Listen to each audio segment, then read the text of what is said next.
गजाननं भूतगणाधिसेवितं कपितजम्बूफलचारुभक्षणम् उमासुतं शोकविनाशकारकं नमामि विघ्नेश्वरपादपङ्कजम्। ओम गंगनपते नमः। चलिए साहब वीडियो शुरू करते हैं आपकी। आज जो वीडियो बना रहे हैं वृषभ राशि की। वृषभ राशि ठीक है, जिसके स्वामी होते हैं दैत्य गुरु शुक्राचार्य। और जैसा आप बोर्ड पर देख रहे हैं 15 दिसंबर से आपके और 15 जनवरी तक आपका 2025 तक सूर्य का परिवर्तन जो हो रहा है, सूर्य का गोचर जो होने जा रहा है धनु राशि में होने जा रहा है, जो उनके अपने मित्र की राशि है, उसे आप ऐसे समझ सकते हैं।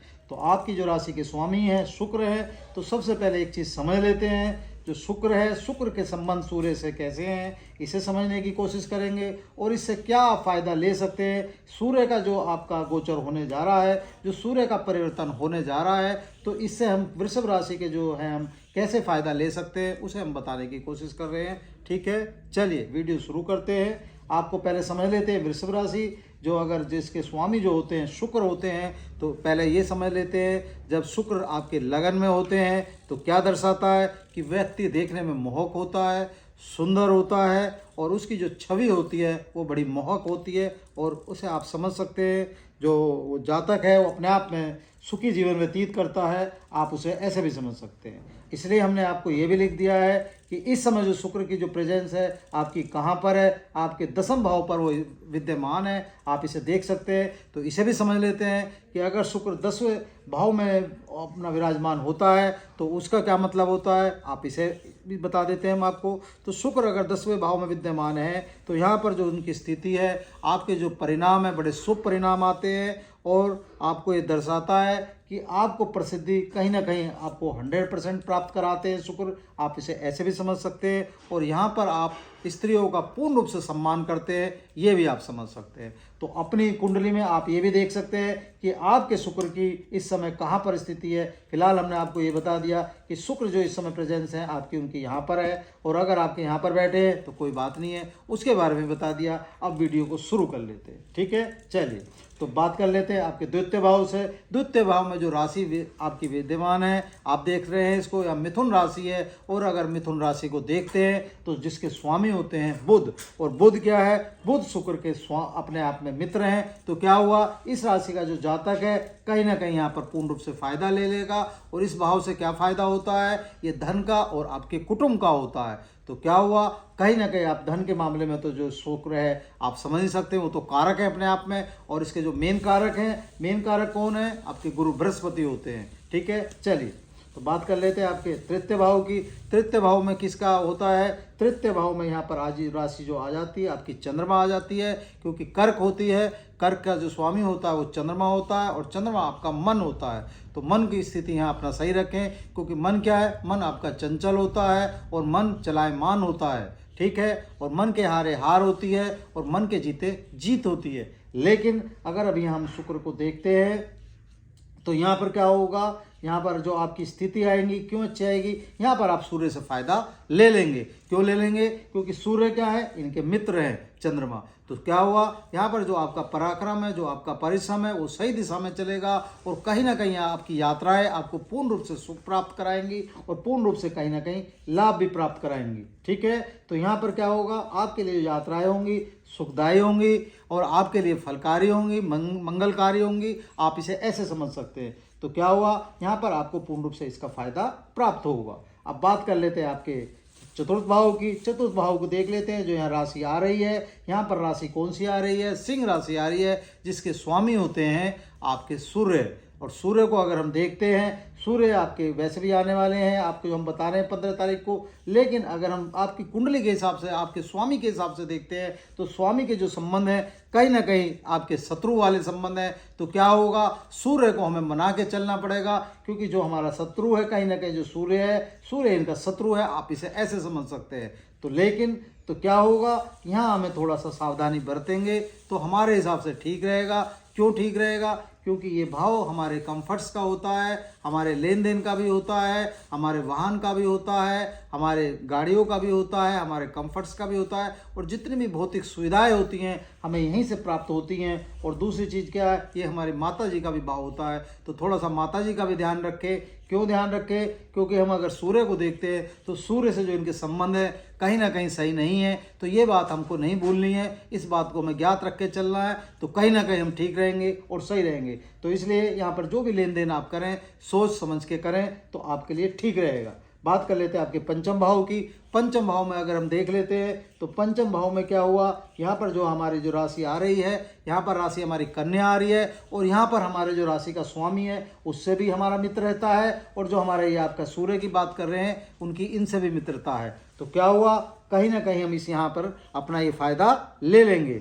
तो जब फायदा ले लेंगे तो क्या हुआ, तो यहाँ भी हमारे लिए जो बच्चों के हिसाब से जो चलेगा, संतान पक्ष के हिसाब से हम देखते हैं तो कहीं ना कहीं हमारे लिए ठीक रहेगा और सही रहेगा। और भाग्य भी हमारा कहीं ना कहीं वृद्धि करना चाहिए। क्यों करना चाहिए? क्योंकि बुध क्या है, बुध अपने आप में बुद्धि भी होते हैं, आप इसे ऐसे समझ सकते हैं। तो ठीक है, और वाणी के भी कारक होते हैं बुध, तो बुध को सही करके चले तो अपने आप सारी चीज़ आपकी सफलता प्राप्त होगी आपको, और कहीं ना कहीं आपके लिए मनोरथों की पूर्ति होगी। बात कर लेते हैं आपके छठे भाव की। छठे भाव को अगर हम देखते हैं तो बड़ा इंपॉर्टेंट भाव है। छठा भाव जो होता है आपकी नौकरी का भी होता है, आपके रोग का भी होता है, आपके ऋणों का भी होता है, और आपके शत्रुओं का भी होता है। और अगर हम यहाँ आपके स्वामी के हिसाब से देखते हैं तो यहाँ तुला राशि आती है जिसके स्वामी होते हैं शुक्र। तो क्या हुआ, आपके स्वामी का यहाँ पर रोल हो गया। तो क्या हो गया, तो पैसे की तो हमें समस्या नहीं रहनी चाहिए, कहीं ना कहीं अपने ऋणों से तो हम मुक्ति पालेंगे, शत्रुओं से भी हम पालेंगे, क्योंकि पैसा एक अपने आप में ऐसी चीज़ होती है, शत्रु बढ़ा भी देता है और शत्रु घटा भी देता है। और कहीं ना कहीं ऋणों से भी मुक्ति मिलनी चाहिए, और आपके रोग में भी कहीं ना कहीं हमें कुछ ना कुछ फायदा होता नजर आता है। क्यों नजर आता है? क्योंकि कहीं ना कहीं जब पैसा होता है तो आप पूर्ण रूप से सारी चीज़ें अपने लिए कर लेते हैं, आप समझ सकते हैं। ठीक है, बात कर लेते हैं आपके सप्तम भाव की। सप्तम भाव में जो राशि विराजमान है, यहाँ पर वृश्चिक राशि विराजमान है जिसके स्वामी होते हैं मंगल।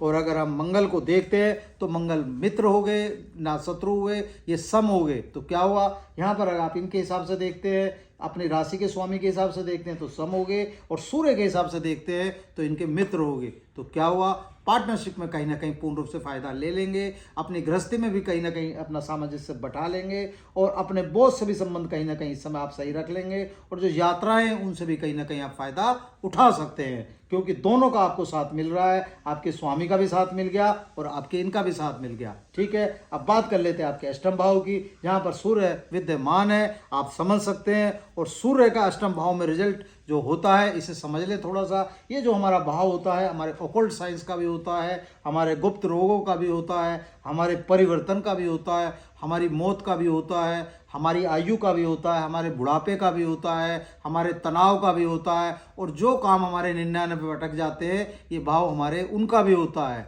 लेकिन अगर हम यहाँ सूर्य के देखते हैं कि सूर्य जहाँ पर विद्यमान है, तो यहाँ पर थोड़ा सा क्या आपको ध्यान रखना पड़ेगा। एक तो आपको ध्यान रखना पड़ेगा, यहाँ अपना थोड़ा सा नेत्रों का ध्यान रखना पड़ेगा, और थोड़ा सा सर का भी ध्यान रखना पड़ेगा। एक चीज़ अगर बीमारी के हिसाब से देखते हैं और फायदे के हिसाब से देखते हैं तो सूर्य यहाँ पर क्या है, यहाँ आपको नई नई चीज़ें सिखाने का काम करेंगे। आप समझ सकते हैं कहीं ना कहीं आपका इस समय एक अलग ही रुचि आपके अंदर उत्पन्न होगी कि आपको संगीत सीखने का मन करेगा, कभी कुछ सीखने का मन करेगा। तो कहीं ना कहीं आपको जो परिवर्तन होगा, आपके अंदर एक ऐसा भाव जागृत होगा इस समय कि आपको मन करेगा मैं ये भी सीख लूँ, मैं ये भी सीख लूँ। तो आप समझ सकते हैं कहीं ना कहीं आप संतापी पुरुष के हिसाब से यहाँ मतलब आपके अंदर चेंजेस आएंगे, आप ऐसे समझ सकते हैं। ठीक है, चलिए बात कर लेते हैं आपके नवम भाव की। नवम भाव में जो राशि आप देखते हैं या मकर राशि का आ जाता है, और मकर राशि के जो स्वामी होते हैं वो शनि होते हैं। और शनि इस समय क्या है, आपके मार्गीय अवस्था में है और अपनी राशि में है, और अभी मार्च तक यहाँ अपनी राशि में रहेंगे। तो शनि फिर इसके बाद 30 वर्ष बाद यहाँ पर आपको पुनः दिखाई देंगे, इसके बाद चले जाएंगे।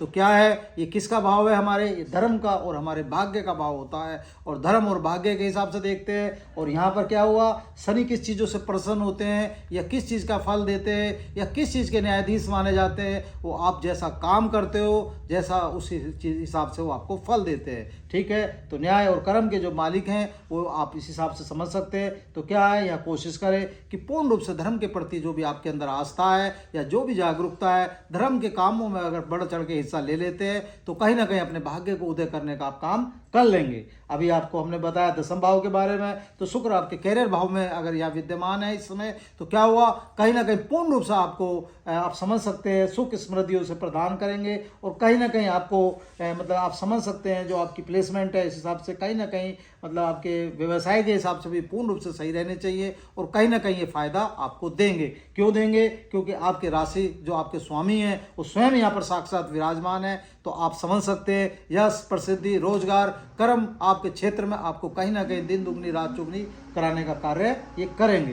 बात कर लेते हैं एकादश भाव की। एकादश भाव में जो रोल आ जाता है आपकी धनु राशि का रोल, और सॉरी आपके गुरु बृहस्पति का रोल आ जाता है, मीन राशि आ जाती है। तो मीन राशि के हिसाब से हम अगर देखते हैं तो फिर वही बात आ गई, ना ये अच्छों में, ना बुरों में, ना शत्रुओं में, ये आपके सम आ जाते हैं। आपकी राशि के हिसाब से देखते हैं और सूर्य के हिसाब से देखते हैं तो सूर्य के मित्र के उसमें आ जाते हैं। तो क्या हुआ, ये आपकी इच्छाओं का भाव होता है, आपकी कामनाओं का भाव होता है, और आपके जो जितने आय का जो लाभ का जो भाव है आपका यहीं से प्राप्त होता है। तो क्या हुआ, और साक्षात धन के जो कारक हैं स्वयं विराजमान होना उनका, आप ऐसे उनकी राशि होना, तो क्या हुआ, कहीं ना कहीं धन का तो आगमन पूर्ण रूप से आपको होगा, मनोरथों की पूर्ति पूर्ण रूप से होगी, और कहीं ना कहीं इच्छाओं की पूर्ति भी पूर्ण रूप से आपकी होगी। बात कर लेते हैं अब आपके द्वादश भाव की।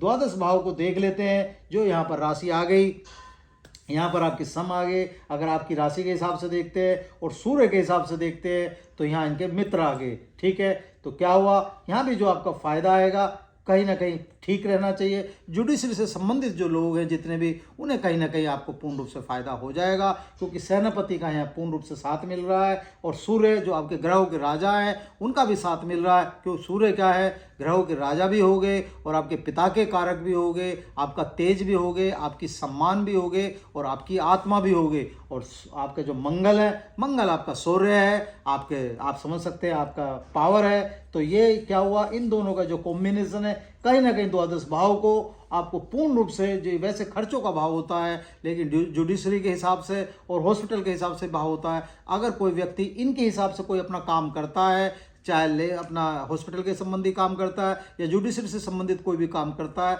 तो इस भाव से वो पूर्ण रूप से तरक्की हासिल करेगा, पूर्ण रूप से फायदा लेगा। और ये भाव आपके विदेश का भी होता है, तो कहीं ना कहीं अगर विदेश का घूमने का मन है तो उस, या वीज़ा लगवाने का मन है तो उसकी भी कहीं ना कहीं आपके मनोरथों में पूर्ति कर देगा। तो अब कहने का जो तात्पर्य है, हमने आपको पूरा आपको समझा दिया आपकी वीडियो का कि आपको सूर्य से क्या फ़ायदा होगा और आपके स्वामी हैं जो उससे क्या फ़ायदा होगा। 12 के 12 भावों के बारे में बता दिया।